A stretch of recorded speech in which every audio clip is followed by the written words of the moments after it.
Hello प्यारे बच्चों, देखिए आज है 12th क्लास की फिजिक्स और चल रहा है बच्चों चैप्टर नंबर 13th। और इस चैप्टर का नाम है बच्चों नाभिक, दैट इज़ न्यूक्लियाई। और इस चैप्टर का बच्चों लेक्चर रहेगा 6th। आज है बच्चों छठा व्याख्यान। तो बच्चों आज हम पढ़ेंगे आपकी एनसीईआरटी बुक का 13.4.2 अनुच्छेद, जिसका नाम है नाभिकीय बंधन ऊर्जा।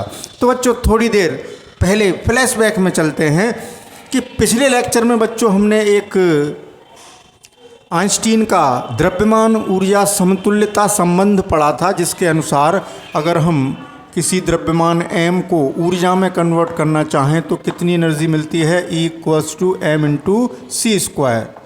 तो आज इसका एप्लीकेशन होने जा रहा है बच्चों। ये जो पिछले लेक्चर में हमने समीकरण पढ़ी थी उसका उपयोग आज के लेक्चर में होगा बच्चों, ठीक है ना। तो जिन बच्चों ने पिछला लेक्चर नहीं देखा है वो पहले पिछला लेक्चर देखेंगे, यानी लेक्चर नंबर 5। उसके बाद इस टॉपिक पर आएंगे नाभिकीय बंधन ऊर्जा, that is nuclear binding energy. Nuclear binding energy, binding यानी बांधना, बंधन है ना, बंधन ऊर्जा है, बांधे हुए है। ये बंधन तो प्यार का बंधन है, जन्मों का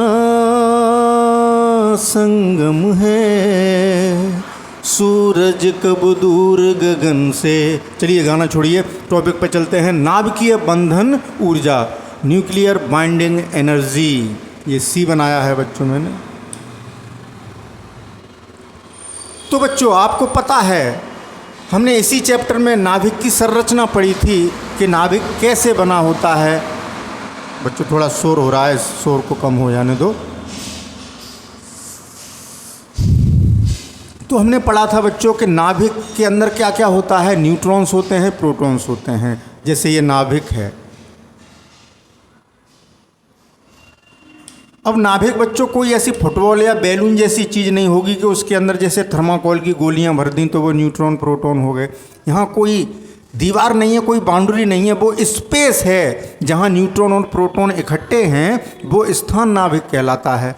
जैसे ये स्पेस है बच्चों, ये न्यूट्रॉन है, एक टाइप के प्रोटॉन हैं,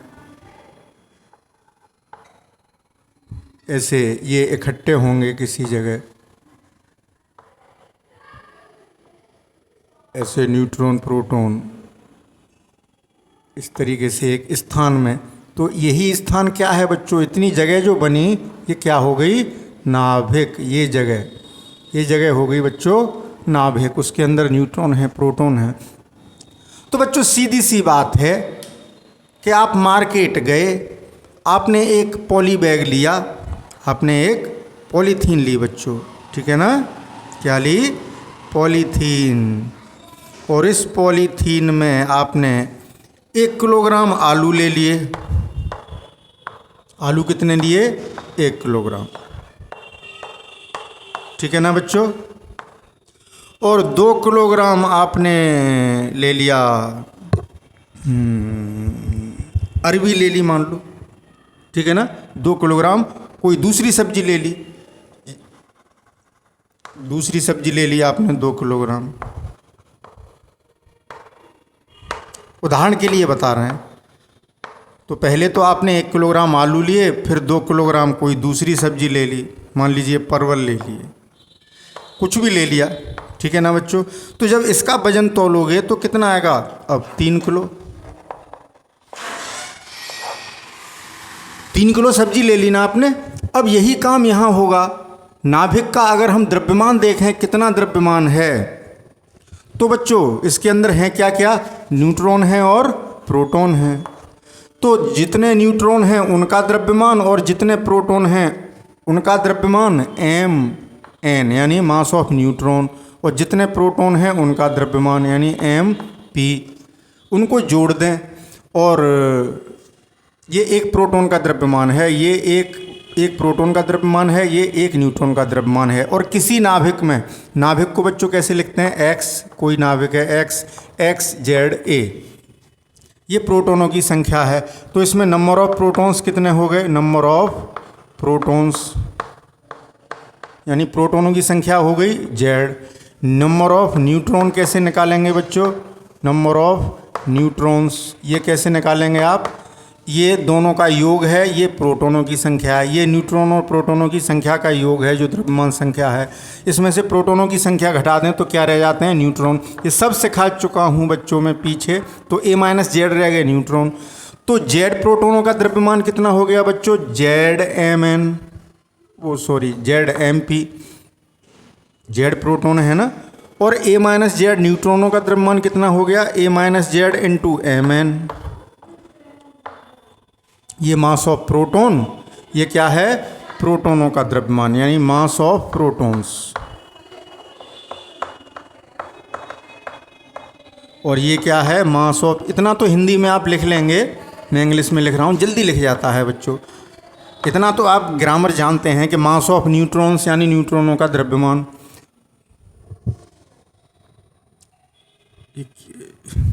मास ऑफ न्यूट्रॉन्स, ठीक है ना।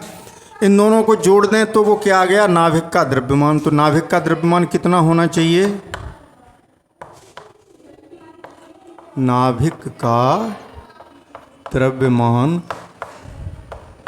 अपेक्षित द्रव्यमान लिखता हूं मैं यहाँ, क्या लिखता हूं, अपेक्षित। यानी हम ये आशा कर रहे हैं, ये उम्मीद कर रहे हैं कि हमने 1 किलोग्राम आलू और 2 किलोग्राम अरवी जब खरीदी तो थैली का वजन 3 किलोग्राम आया बच्चों।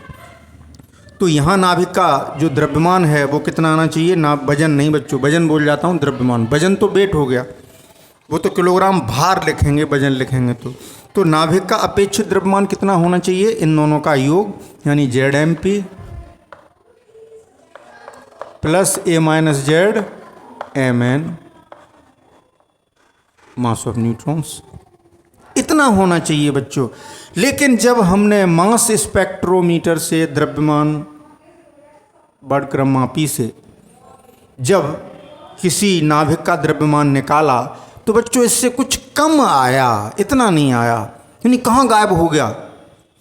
यानी आपने थैली में 1 किलोग्राम आलू डाले और 2 किलोग्राम अरबी डाली, फिर उस थैली को तोला तो वो 3 किलोग्राम नहीं बैठी, 2.8 किलोग्राम बैठी, यानी 200 ग्राम सब्जी कहाँ चली गई। यहाँ ऐसा हो रहा है, यहाँ 3 किलोग्राम नहीं आ रहा, बात समझ रहे हैं।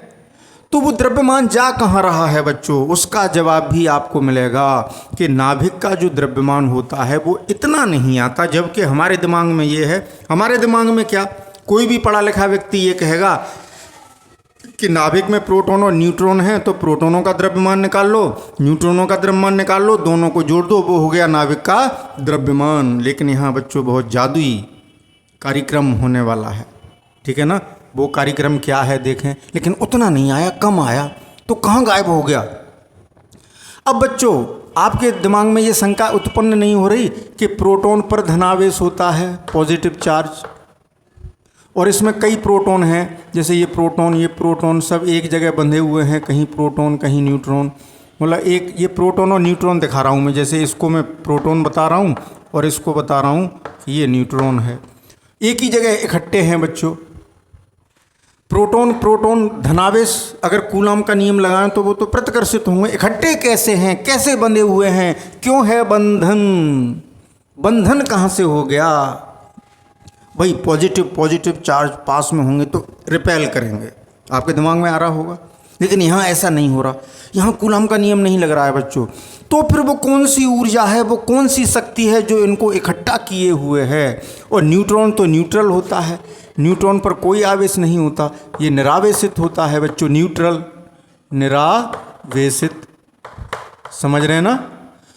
तो ये इकट्ठे कैसे हैं, यानी कोई तो ऊर्जा है, कोई शक्ति है जो इनको इकट्ठा किए हुए है। तो अब कुछ आपकी समझ में आएगा, एक ऊर्जा है जो उनको बांधे हुए है और वो ऊर्जा इस संबंध से निकल के आ रही है। यानी जब नाभिक बनता है, न्यूट्रॉन और प्रोटॉन इकट्ठे होते हैं तो कुछ द्रव्यमान की क्षति हो जाती है, मास लॉस हो जाता है। क्यों? क्योंकि वो ऊर्जा में कन्वर्ट होता है, वही ऊर्जा उनको बांधे हुए है, तो मास कुछ कम बैठता है बच्चों। जैसे मैं एक अब एग्जाम्पल देता हूँ आपको, ये बात आपकी समझ में आ गई होगी, ठीक है ना। तो अपेक्षित द्रव्यमान इतना होना चाहिए, इतना होना चाहिए, ठीक है ना। तो कितना द्रव्यमान कम हुआ उसको हम क्या कह देते हैं, द्रव्यमान क्षति, मास डिफेक्ट। जैसे मैं एक एग्जाम्पल से बताता हूँ आपको, ये बात हम फिर दोबारा लिख देंगे बच्चों, समझने की कोशिश करें। तो इसे हटाते हैं अब।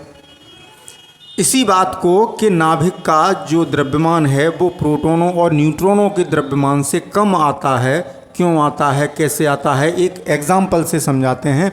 तो जल्दी से इसका बच्चों एक स्क्रीनशॉट ले लें, फिर आगे चलेंगे।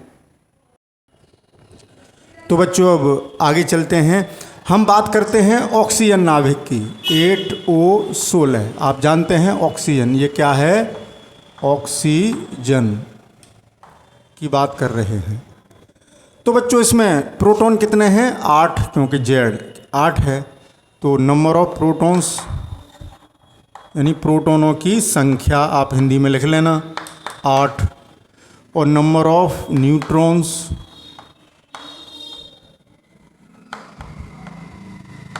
कैसे निकलेंगे, 16 में से 8 घटाओगे, चांस की बात है कि बराबर आ गए, जरूरी नहीं है बराबर हो, अलग भी हो सकते हैं। नंबर ऑफ इलेक्ट्रॉन्स उतने ही होते हैं जितने प्रोटॉन होते हैं। तो इलेक्ट्रॉन कितने आ गए बच्चों, 8। तो नाभिक का द्रव्यमान निकालना है तो क्या करें, नाभिक में क्या क्या है बच्चों, मैंने अभी बताया, जैसे ये नाभिक है, न्यूक्लियस है, तो इसमें प्रोटॉन है और न्यूट्रॉन है। तो 8 प्रोटॉनों का द्रव्यमान निकाल लें। तो 8 प्रोटॉनों का द्रव्यमान, 8 प्रोटॉन्स का द्रव्यमान, एक प्रोटॉन के द्रव्यमान में क्या करें बच्चों, 8 का गुणा कर दें। तो 8 इंटू एक प्रोटॉन का द्रव्यमान लगा रहे हैं 1.00866 AMU। क्लियर बच्चों, तो ये कितना आया, गुणा कर लें, कैलकुलेटर से कर लेते हैं बच्चों, जल्दी हो जाएगी, फटाफट कर लेंगे हम लोग, ठीक है ना।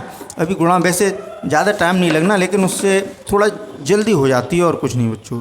तो चलिए करते हैं, 8 इंटू 1.00866, ये आ गया बच्चा लोग 8.06 8.06928, ठीक है।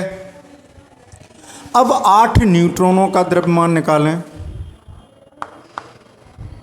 न्यूट्रॉन्स का द्रव्यमान। तो 8 इंटू, अब बच्चों ओ हो, ये मैं न्यूट्रॉनों का द्रव्यमान निकाल गया बच्चों, ये एक न्यूट्रॉन का द्रव्यमान है, ठीक है ना, गड़बड़ हो गई। तो अब मैं यहाँ न्यूट्रॉन्स का ऊपर निकाल दूँ या यहाँ सही कर दूँ, चलो यहाँ लिख देते हैं, ये 8 न्यूट्रॉन का द्रव्यमान है 1.00, इसे अभी सही कर देंगे, 866 AMU बराबर 8.06928। अब किसका निकालें, तो न्यूट्रॉन का इतना आएगा। अब निकाल रहे हैं प्रोटॉन का, तो प्रोटॉन का इतना नहीं होता बच्चों,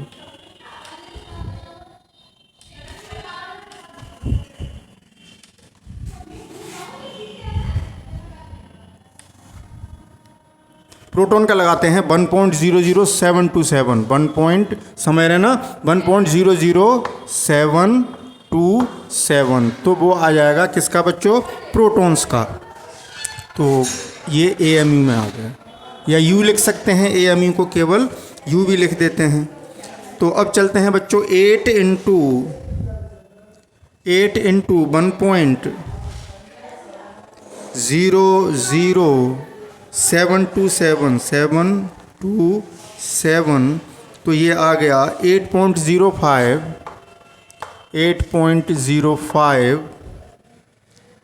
816 AMU, या U, केवल U लिख दो। तो बच्चों अगर हम इन दोनों को जोड़ दें तो क्या आ जाएगा, नाभिक का अपेक्षित द्रव्यमान। यानी इतना आना चाहिए हमें, ये आशा है कि नाभिक का अपेक्षित द्रव्यमान, नाभिक का अपेक्षित द्रव्यमान, इन दोनों को जोड़ दें तो प्लस 8 अरे चलो जोड़ी देते हैं, बोलिए बच्चों जल्दी।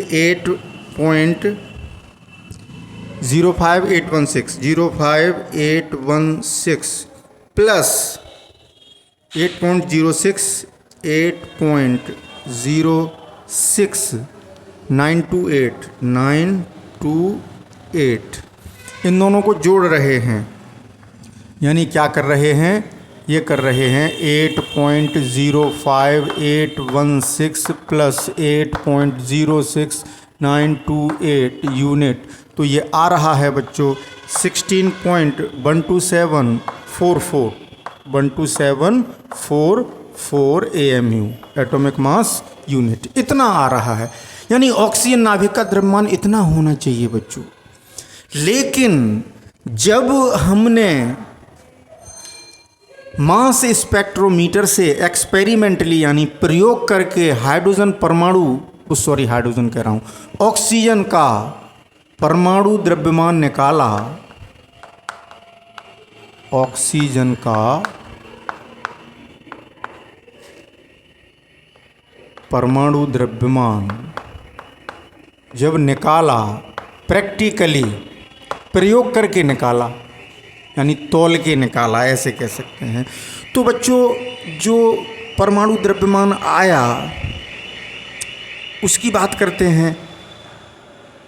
वो आया 15.99493 एटॉमिक मास यूनिट।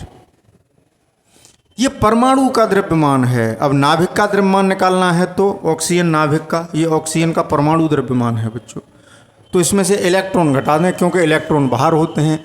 नाभिक के बाहर कक्षाओं में कौन होता है बच्चों, इलेक्ट्रॉन्स होते हैं। यही तो होता है इसी तरीके से नाभिक, ठीक है ना।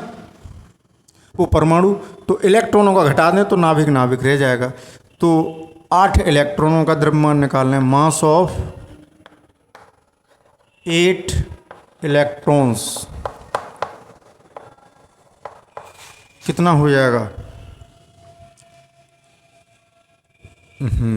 और पीछे लिखें, पीछे लिखते हैं तो यहीं तक आ जाए संख्या। यहाँ से लिखता हूँ मैं, 8 इलेक्ट्रॉन 8 है ना, तो 8 इलेक्ट्रॉन्स का द्रव्यमान शॉर्ट में लिख देता हूँ बराबर 8 इंटू 1 इलेक्ट्रॉन का द्रव्यमान होता है बच्चों 0.00055 atomic mass unit.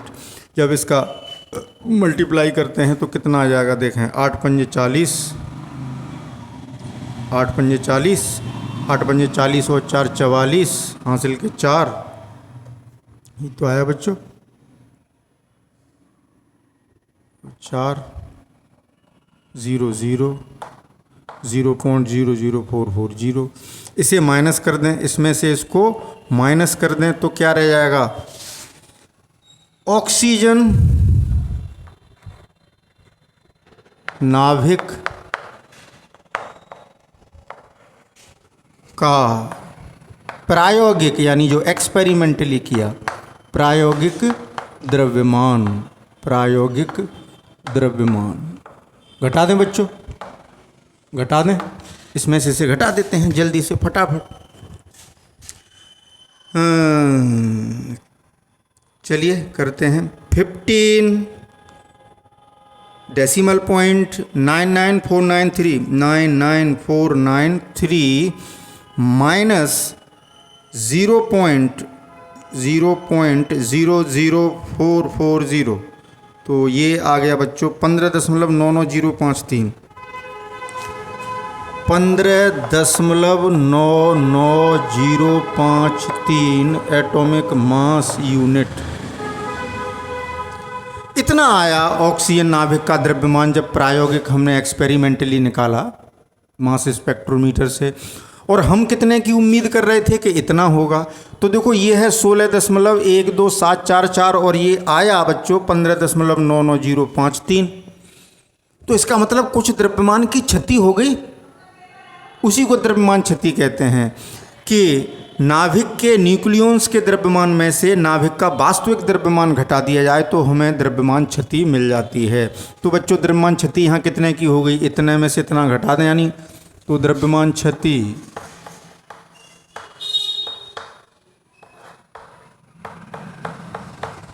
Delta M कितनी आ गई, इसमें से इसे घटा दें 16.12744 माइनस कितना इसमें से घटा दें -15 इसे यहाँ छोड़ो, यहीं घटा देते हैं 15.99053 जब बच्चों इसमें से घटाओगे ना तो 0.13691 आ जाएगा। ये आ गई डेल्टा एम। इतना द्रव्यमान कम हो गया जब नाभिक बना, तो उन्हीं में से उन्हीं न्यूट्रॉन उन्हीं प्रोटॉनों में से कुछ इतना द्रव्यमान कम हो गया, 0.13691 एटॉमिक मास यूनिट।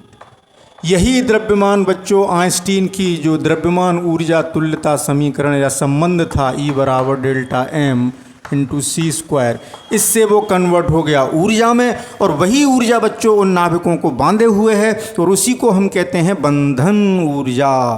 तो द्रव्यमान क्षति भी समझ में आई, बंधन ऊर्जा भी समझ में आई। तो इस द्रव्यमान क्षति से इस सूत्र में ये मान रख के हम ऊर्जा निकालें तो वो बंधन ऊर्जा आएगी, बाइंडिंग एनर्जी यानी EB इतनी आ जाएगी बच्चों। EB का सूत्र मिल गया हमें, ठीक है ना, बात समझ आ गई। इसका अर्थ क्या हुआ कि अगर हम इस नाभिक को तोड़ना चाहते हैं कि इसके प्रोटॉन अलग हो जाएं, न्यूट्रॉन अलग हो जाएं, तो जितनी बंधन ऊर्जा यहाँ से निकल के आएगी, जितनी बंधन ऊर्जा यहाँ से निकल के आएगी, उसी बंधन ऊर्जा से हम क्या कर लेंगे बच्चों, ये पता कर लेंगे कि इतनी ऊर्जा अगर दें, मतलब बंधन ऊर्जा निकल आएगी, वो भी निकाल लें कितनी आएगी बंधन ऊर्जा। तो यहाँ से देखें बच्चों बंधन ऊर्जा निकालें,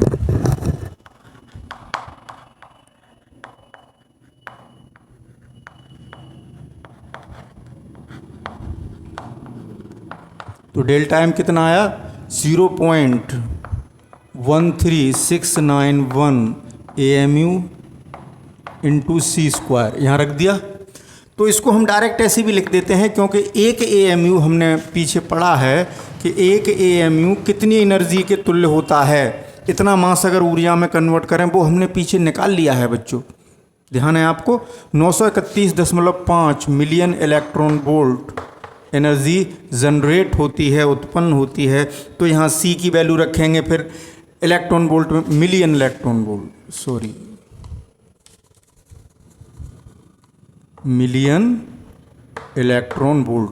अब C की वैल्यू रखें, फिर वो उसको फिर मास को केजी में बदलोगे, फिर उसको मास को केजी में बदलोगे और जूल में निकल के आएगी, फिर इलेक्ट्रॉन वोल्ट में, मिलियन इलेक्ट्रॉन वोल्ट में बदलोगे, लंबा काम रहेगा। तो हम डायरेक्ट इसको ऐसे कर लेते हैं 0.13691 AMU जो मास है उसमें 931.5 का गुणा कर दें तो हमें मिलियन इलेक्ट्रॉन वोल्ट एनर्जी मिल जाएगी बच्चों। क्योंकि यहाँ जो AMU मास है वो केजी में कन्वर्ट करना पड़ेगा, मैंने अभी लिख दिया है AMU में, ठीक है ना। आप यहाँ ऐसे नहीं लिखेंगे, किस में बदल के लिखेंगे, केजी में। और पहले इसको केजी में बदलना होगा अगर ऐसे ही करना है तो 1.66 इंटू 10⁻² -27 से मल्टीप्लाई करना पड़ेगा इसमें, तब रख पाएंगे सूत्र में। मैंने यहाँ गलत लिख दिया बच्चों, मतलब सही क्या है, मैं यहाँ क्या लिखता 0.13691 गुणा 1.66 गुणा 10⁻⁻27 तब किलोग्राम में आता, क्योंकि SI यूनिट में ही तो रखेंगे इंटू सी स्क्वायर। वो मैं केवल एक बात समझाने की कोशिश कर रहा हूँ। हम डायरेक्ट ऐसे कर सकते हैं, जितनी द्रव्यमान क्षति आए उसमें 931.5 का गुणा कर दो तो हमें बाइंडिंग एनर्जी मिल जाएगी। इसको भी कर लें तो बाइंडिंग एनर्जी कितनी आ गई बच्चों, 0.13691 मल्टीप्लाई बाई 931.5 तो 127.53167 इतनी आ गई। यानी इसको लिख सकते हैं 127.5 मिलियन इलेक्ट्रॉन वोल्ट। इतनी बंधन ऊर्जा आ गई बच्चों ऑक्सीजन की। यानी इतनी एनर्जी से वो न्यूट्रॉन और प्रोटॉन बंधे हुए हैं। अगर हमें नाभिक को तोड़ना है, तोड़ना बच्चों संभव नहीं है, लेकिन हम ये तो समझ सकते हैं कि कितनी ताकत से बंधे हुए हैं, इतनी एनर्जी उनको बांधे हुए है। हर अलग अलग नाभिक की बाइंडिंग एनर्जी अलग अलग निकलेगी।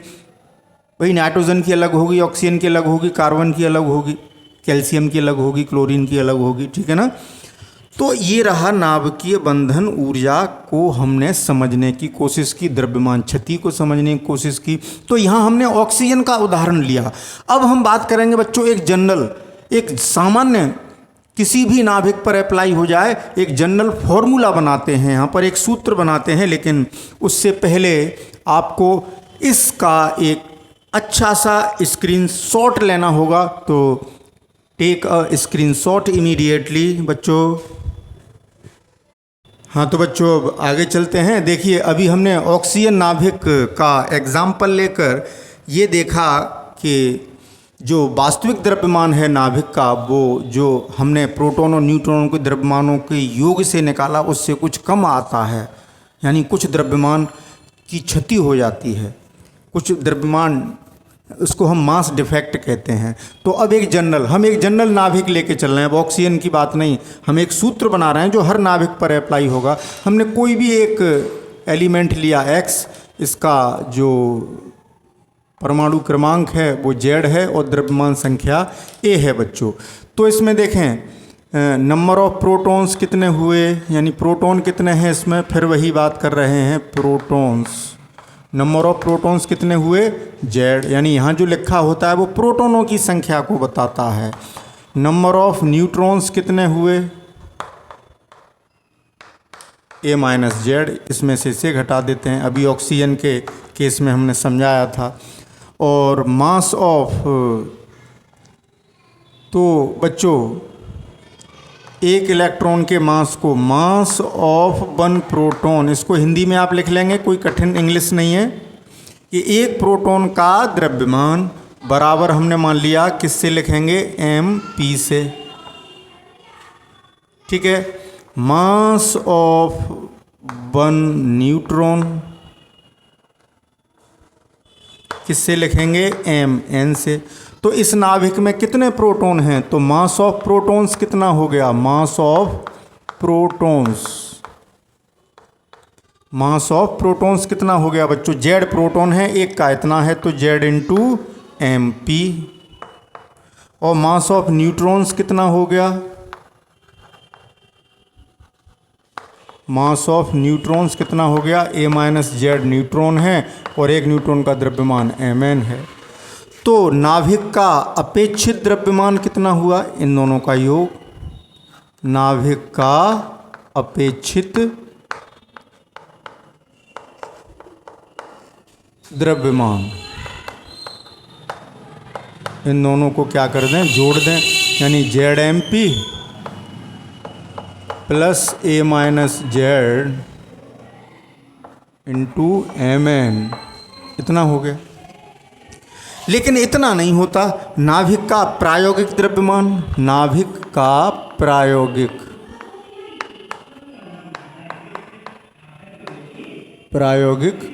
द्रव्यमान या वास्तविक, प्रायोगिक या वास्तविक द्रव्यमान, प्रायोगिक कह लो या वास्तविक कह लो, जो हम करते हैं, प्रायोगिक कह लो या वास्तविक कह लो, वो कितना होगा, mn। ठीक है, बात समझ रहे हैं। ये कम आता है, हम सोचते हैं इतना आना चाहिए लेकिन कम आता है, ठीक है ना, इतना आता है। तो कितना कम हो गया, जैसे 10 आना चाहिए था 8 आ रहा है, तो कितना कम हो गया 10 - 8। तो जितना कम हो गया वही क्या कहलाती है, द्रव्यमान क्षति। तो अब हम पढ़ रहे हैं द्रव्यमान क्षति, द्रव्यमान क्षति यानी मास डिफेक्ट, डेल्टा एम बराबर इसमें से इसको घटा दें बच्चों, ठीक है ना, तो वही द्रव्यमान क्षति हो जाएगी। कितनी हो जाएगी, ZMP प्लस A - ZMN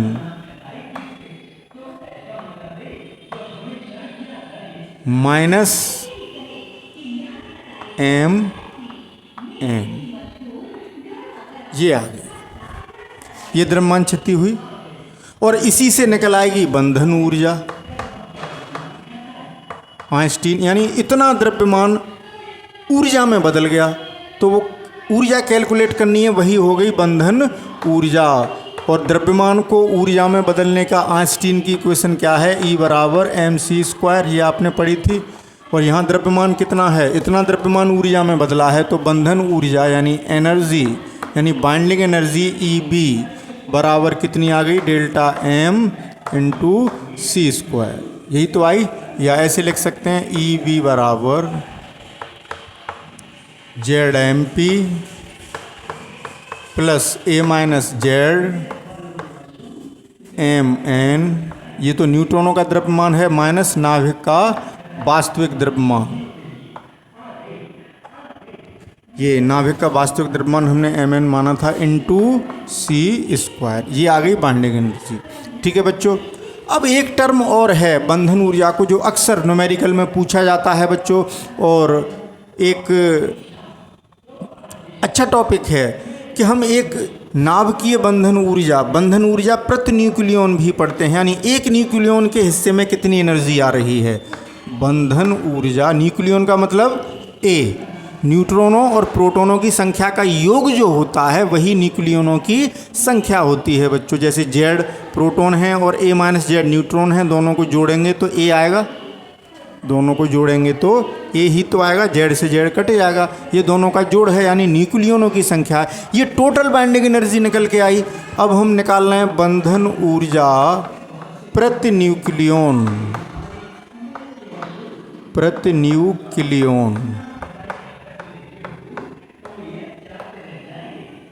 इसको लिखेंगे बच्चों EB, प्रति न्यूक्लियन है तो EBN बराबर कितनी हो गई, जितनी बंधन ऊर्जा निकल के आई उसमें कुल न्यूक्लियनों की संख्या का भाग कर दें तो एक न्यूक्लियन के हिस्से में कितनी बंधन ऊर्जा आ रही है ये पता चल जाएगा। एक फॉर्मूला ये मिला आपको, क्लियर, एक फॉर्मूला आपको ये मिला, एक फार्मूला आपको ये मिला।